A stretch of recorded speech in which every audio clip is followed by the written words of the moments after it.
well at hiding whatever was going on for them. And then they said, we're going to move you guys back to Australia, and my dad was going to stay in America. So within a matter of a month, it all happened very quickly. We moved back to Australia, and my dad didn't come. And it literally felt like I woke up one morning and I was just in a very strange place. My family was different, everything was different. I was in a whole other country. And at that age, probably being about 13, you start to move into like that identity of knowing who you are. And I kind of felt like that was just kind of ripped away, and my whole world was kind of turned upside down. So that kind of started a process of me being angry, being hurt, feeling really sad, and I started to withdraw from my family, started to just isolate myself. And before long, and when I started school here, we were twins walking into a school up on the north side. They'd sort of never seen it wasn't very common to sort of know an American or just someone who looked a bit different. So I didn't take to that too well because of what I was going through. So I guess I just felt really lonely and lost. It wasn't long before I just started to hang out with the wrong people, started like going and stealing and smoking cigarettes and stuff like that. And I was obviously craving and looking for a connection because I felt like everything that I was connected to was lost. But it was too hurtful. It was too hard to sort of look for that, with my family. So it wasn't long before I just left home and started taking drugs. So the normal sort of progression of drinking and smoking pot and stuff like that. But I remember from the first moment that I smoked pot, I was just hooked. And when I look back in my life, I definitely know from that moment I was definitely addicted to drugs, because that's kind of all I thought about. So the progression for me taking drugs was very rapid. It progressed to shooting up heroin and going out and doing crime and stuff like that. And then moved to methamphetamine use. And for about 7 years I just used methamphetamines, hard and fast, and started, doing what you do. You deal drugs, and started getting involved in, manufacturing and like a drug syndicate and stuff like that. And my life went downhill very, very rapidly. I got to the point where, nothing else mattered, and I'd lost all morality. I lost myself, I lost my mind. I just started going crazy from lack of sleep and just not living anywhere for years, and doing all the stuff that you do when you're involved in that scene. I had several near-death experiences, and I ended up, in jail. And I ended up just going insane. I just wanted to kill people, and I was just very, very, very lost. I don't want to focus on that. You guys have all sort of heard, you've all walked your own journeys in addiction and know what it's like. So, just bear with me a sec. I guess I want to focus more on sort of the journey of recovery. So, I sort of started to realise that using some of the harder drugs, I had an issue, but I sort of couldn't get my head around giving up smoking weed and drinking. So I'd go through patches where I'd, give up the harder drugs and I think, I'm doing really good. I'll just drink and smoke weed and it's all good. But I always went back to, using some of the harder drugs, and that would be one key message that I would say to you guys tonight. And what I learned is that I've got to just give everything away. and because any mind and mood altering stuff and stuff got to give away, because eventually I'll just end up, using again. I had 2 attempts in rehab, and I had 2 unsuccessful attempts at rehab, and they were short-lived because I was just like arrogant and like just in denial, and I guess I wasn't ready to fully surrender. And I went back out there and used. But finally, my life got to a point where I was just gone. And I sort of look back, it's quite hazy, that sort of last moments before I actually managed to make it out and go to rehab. But I do firmly believe that if I just pushed it right to the bitter ends, and if I kind of feel like if I would have had one more drug or if it was one more day in that life, that I would have either died or gone to jail for a very long time. So I'm really, really grateful that I managed to get out, because I know that a lot of people don't. So when I got to rehab, I went to Menu in 2001. And I've been clean since, and I'm really, really grateful for that. Woo! Thank you, Chief.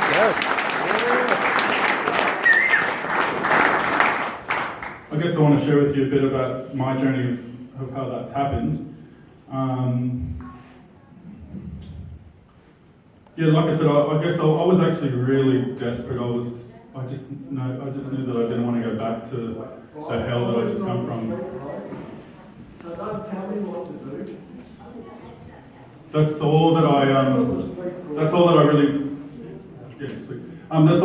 really knew. Like, I didn't sort of have this fabulous idea of what I wanted for my life. I just knew that I didn't want to go back to the hell that I just come from. So I was actually pretty desperate. I was really willing to just surrender and go, my life is screwed, I'm powerless, I've got no control.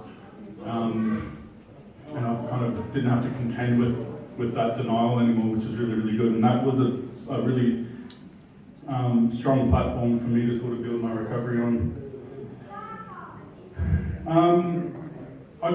Not long after being at rehab, I went to an Easter service upstairs in the temple, and this is where I got saved all those years ago, and so it's a very special place to me. The Salvation Army are very special to me because they helped change my life and they helped me find God. They do an amazing job, don't they? Yeah. Awesome.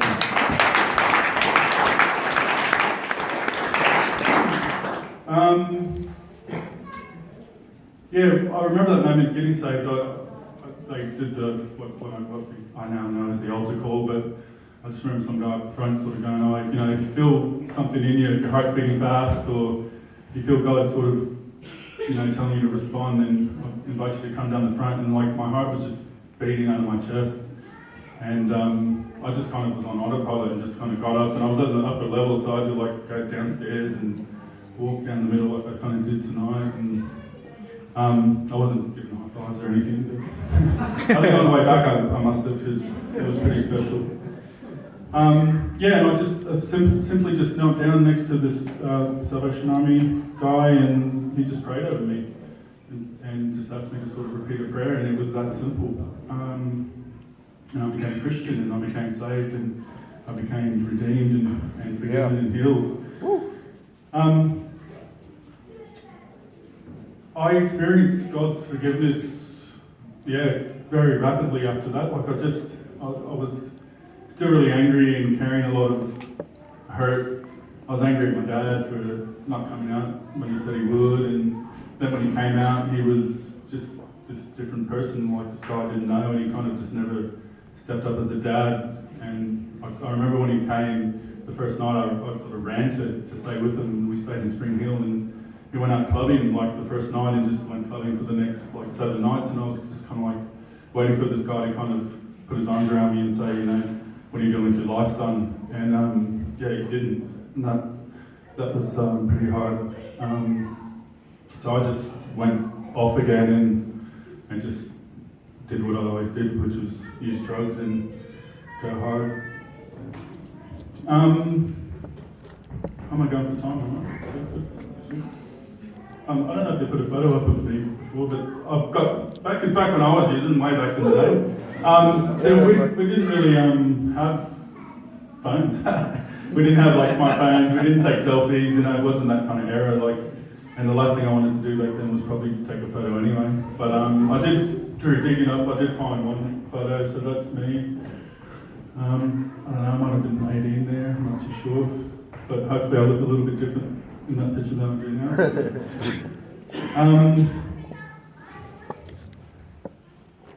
Yeah, so I just started on this journey of a relationship with God and learning that God loves me and that I was forgiven, that He died for my sins, and that I'm okay just how I am, that God accepts me just how I am. And so I started on a journey of learning who God was. And I think, my earthly sort of father wasn't a great example. I really struggled with sort of the concept of a father and someone who sort of just loved me and stuff like that. So, but I quickly felt God's love, and I felt that through other people and the Salvos, and I started to sort of feel comfortable in my own skin and started to sort of love myself through God loving me. So, I completed rehab. I immersed myself in the fellowship, NA, and I did, the 5 suggested things and all that stuff. I did NA. I was a committed member and did that for a long time. And also kept going to church, and it was a bit of a journey of sort of finding the church. But I started going to Salvos, and I found a place where I felt comfortable going. But yeah, so I definitely committed to going to church. And I committed to going to NA, and I learned quickly that it's really, really important to be connected to others and connected to God in order to overcome addiction and to have a blessed life, to have a life where I'm sort of happy living in my own skin and enjoying life. So whenever I tried to sort of do it alone, like whenever I was sort of didn't practice my program, because I got into my routine of spending time in the morning with God. That was really important to me, doing some devotions and praying and just getting in a good headspace and plugging into the source. And that became a really, really important part of my recovery, just setting myself up for the day. But yeah, whenever I sort of, throughout my journey over the years, whenever I sort of try to go alone or I'm a bit disconnected from friends or even God, my life sort of falls apart. But fortunately, God doesn't leave us. He's always there, and we can just always go back to Him at any time. So He always picks me up. So, but it's really, really important, and I've learned that I need to stay connected to God. And I need to stay connected to others. I ended up working at UNIA for 4 years as a caseworker from 2007 to 2011, and that was like just a lot of that. I loved being able to go back to the place that I'd sort of grown so much through and help others through their journey. And I've primarily worked as a drug and alcohol worker over the last 16 years. So that's what I'm currently doing now. I work with young people and young boys and girls in Logan. Youth who are using drugs, so I get to sort of come alongside them in their journey and hopefully instill a bit of hope and help them out. So that's really, really important to me. I love the job. I love what I do. Through that time, I got married. I met a beautiful girl. I've got a couple of photos there. There's my wife and I. That was actually at my mate Bronte's wedding in South. She's very beautiful and a lucky man. There's my son, he's 5 now, his name's Isaiah, and he's full of life. The next one's my daughter, she's very beautiful as well. And there's just the 4 of us as well. So yeah, I just sort of look at that and I think, man, like, God is so good. Like, imagine if you know, I just think what would have happened if I didn't make it out, you know, and then God hadn't sort of transformed my life, and I just went through that journey, and just sort of lived in today. And like, I think, you know, your future, God's got a great plan and a purpose for your future. And just one of those days, one of those nights that I was in rehab, I would have just been sitting here like yourself, for those that are there. And it's just about the process of living one day at a time, and just staying clean one day at a time, and saying a prayer one prayer at a time. And that's how it happens. So,